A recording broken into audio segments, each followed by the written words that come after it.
Akhirnya saya bisa membeli PS4 lagi. Eits, tapi kali ini ada yang super berbeda, karena PS4 ini harganya cuma 1 jutaan. Yuk tonton video ini sampai habis, karena kali ini saya akan unboxing dan quick test PS4 termurah yang bisa kamu dapatkan di Shopee, karena belinya dari toko milik YouTuber PS ternama, Ferry Pratondo. Bersama saya Gangsar, let's go!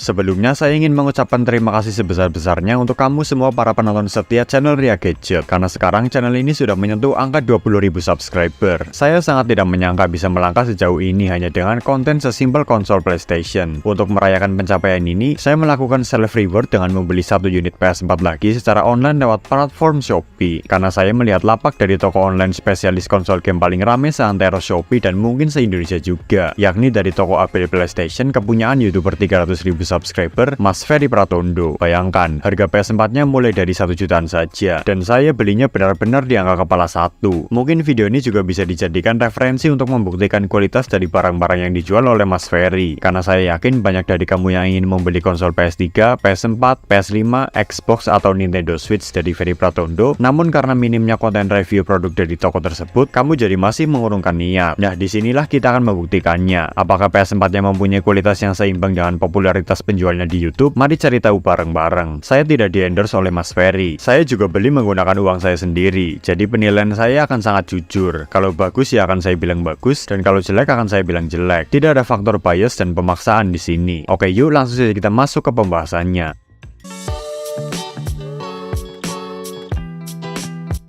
Pertama kita bahas secara detail dulu tempat dan proses pembeliannya. Saya membeli PS4 ini di aplikasi Shopee dengan nama toko Ferry Pratondo. Untuk link pembeliannya akan saya tulis juga di kolom deskripsi di bawah. Di sana lapak menyediakan PS4 Second X International tipe FAT dengan seri acak mulai seri 10 sampai seri 12. Dan jumlah penyimpanannya pun bisa dipilih, mau yang 500 GB atau 1 TB. Gamenya juga bisa, mau yang kosongan atau yang sudah diisi game digital. Atau ada juga yang sudah bandel dengan Blu-ray disc eIFC 24. Begitupun dengan sticknya, mau yang tanpa stick atau dengan 1 atau 2 stick, bisa yang ori pabrik dan ori mesin. Pokoknya detail banget lah, jadi teliti dulu sebelum melakukan pembayaran. Oh ya, untuk firmware-nya sendiri, khusus di lapak yang ini, firmware-nya adalah original ya teman-teman, atau OFW, bukan yang hand apalagi clone. Jadi bisa dimaklumi kenapa harganya bisa murah, karena beban budget untuk gamenya nantilah yang akan mahal. Untuk mendapatkan harga termurah di angka 1.960.000, saya telah mengkurasi produknya menjadi PS4 FAT 500 GB tanpa game dan tanpa stick, karena di rumah saya sudah punya game original dan stick sendiri. Kamu juga pasti sudah tahu lah kalau saya sebelumnya sudah pernah membeli PS4 Slim duluan. Kalau kamu ingin beli dengan paket lengkap sudah ada game dan stick, ya jelas akan lebih mahal di 2 jutaan. Dan untuk ongkirnya saya berhasil mengklaim voucher dari Shopee yang tadinya 22.000 dari Malang ke Purwokerto lewat JNT Cargo, berhasil terpotong menjadi gratis. Ditambah biaya penanganan dan pelayanan Shopee 2.000. Jadi di total saya hanya mengeluarkan uang 1.962.000. Masih 1 jutaan lah anggapannya ya. Saya sangat menyarankan kamu untuk memaksimalkan penggunaan voucher karena pengiriman barang elektronik itu sangat mahal, apalagi kalau menggunakan asuransi, bisa mencapai 75 ribuan. Sebelum melakukan check out, saya sudah berkomunikasi dulu lewat WhatsApp dengan admin Apple PlayStation untuk izin merekam dan mengupload proses unboxing dan quick reviewnya di YouTube, dan mereka mengizinkan dengan respon time balasan yang lumayan cepat. Lalu saya melakukan payment pada tanggal 22 November jam 3 sore, dan produknya langsung dikirimkan saat itu juga sekitar malam hari. Proses pengiriman memakan waktu 3 harian, dan sampai di rumah saya sore hari pada tanggal 25 November 2023, terbilang cukup cepat dari perkiraan.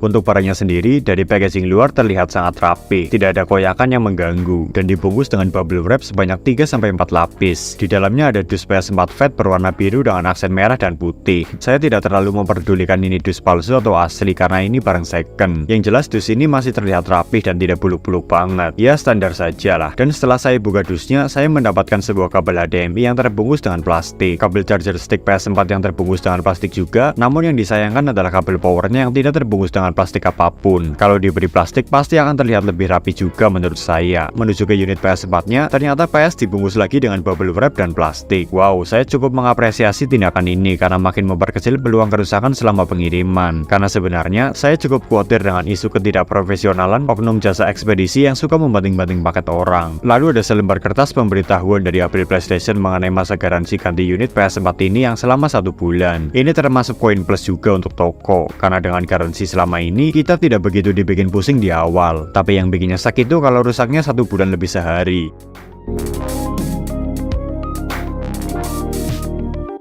Setelah membuka bubble wrapnya, saya kembali dibuat terkejut dengan kualitas casing PS4-nya yang terbilang masih mulus untuk sebuah barang second. Bahkan lubang portnya pun masih sangat bersih. Saya tidak tahu apakah ini sudah dibersihkan dengan cairan kimia atau tidak. Tapi kalaupun iya, tidak masalah buat saya karena bodinya pun tidak ada bekas goresan sama sekali. Mulus banget. Saya bisa bilang 95% terlihat seperti baru. Warnanya masih hitam pekat dengan finishing doff dan sebagian kecilnya finishing glossy. Dari model casingnya bisa kita tebak kalau PS4 ini mempunyai seri antara 10 atau 11 ya. Karena PS4 Fat seri 12 mempunyai finishing yang full doff, dan benar saja, saya diberi PS4 dengan nomor seri 11.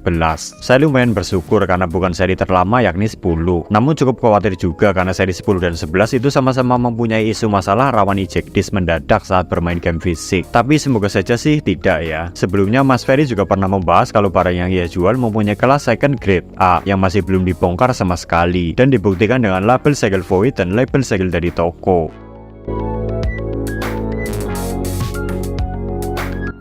Untuk spesifikasi detail, PS4 ini adalah tipe Fat seri 11 dengan storage harddisk 500GB dan firmware-nya adalah original atau OFW. Saya tidak terlalu masalah dengan firmware OFW karena dari awal saya sudah berniat untuk memainkan game dari kaset, seperti kaset Game Pass 2019 ini yang saya beli dengan harga 140.000 dari toko PS. Menurut kamu apakah wajar game ini dihargai demikian? Tulis di kolom komentar di bawah ya. Dan saya juga sudah berkompromi dengan dompet saya dan terima resiko kalau game-game PS4 original itu masih mahal. Kalau kamu yang masih belum siap dengan hal tersebut, saya sarankan beli PS4 berfirmware hand saja yang lebih jelas, unitnya lebih mahal, namun kedepannya dalam mengisi gamenya akan murah meriah. Saat awal menyalakan PS4 ini, sambutan awalnya menggunakan huruf katakana, jadi sudah pasti ini unit bekas dari Jepang sana. Untuk sistem softwarenya sudah diupdate ke versi terbaru yakni di versi 11. Ini sangat membantu karena sudah setengah jalan untuk proses update option file Game Pass 2019 musim 2024 nantinya. Unit ini masih belum terhubung dengan akun PSN apapun, jadi lumayan memakan waktu untuk membuat akun PSN dahulu. Lalu koneksi internet juga bisa ditangkap dengan normal oleh WiFi PS ini.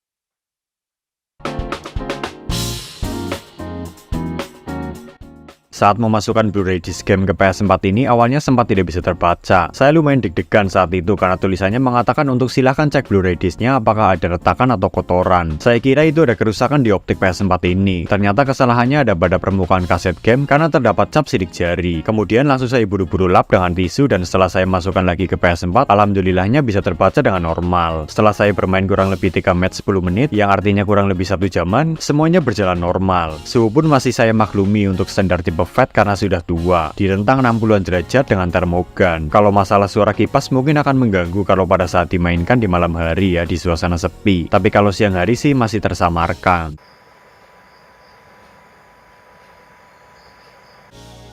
Sampai ketika teman saya secara tidak sengaja menyenggol tombol powernya dan membuatnya beralih fungsi menjadi eject disk. Akhirnya disk keluar dan kami sempat kebingungan lagi. Padahal teman saya hanya menyenggol tombolnya, tidak memencetnya. Ternyata saya baru ingat kalau memang PS4 Fat terutama seri 10 dan 11 memiliki tombol touchscreen, bukan tombol mekanik yang memberikan feel klik seperti di tombol PS4 Fat seri 12. Tapi jujur ya, saya lebih suka desain tombol PS4 Fat seri 12 karena dibutuhkan sedikit effort untuk menekan tombolnya. Tidak seresponsif tombol touchscreen. Bayangkan jika kamu sedang bermain liga bersama teman-temanmu, tapi tidak sengaja kesenggol atau mungkin kena sentuh semut. Wah, itu pasti berantakan banget. Jadi saya memastikan untuk memposisikan PS4 Fat seri 11 ini gak jauh dari jangkauan apapun saat dimainkan. Tapi secara performasi saya cukup puas.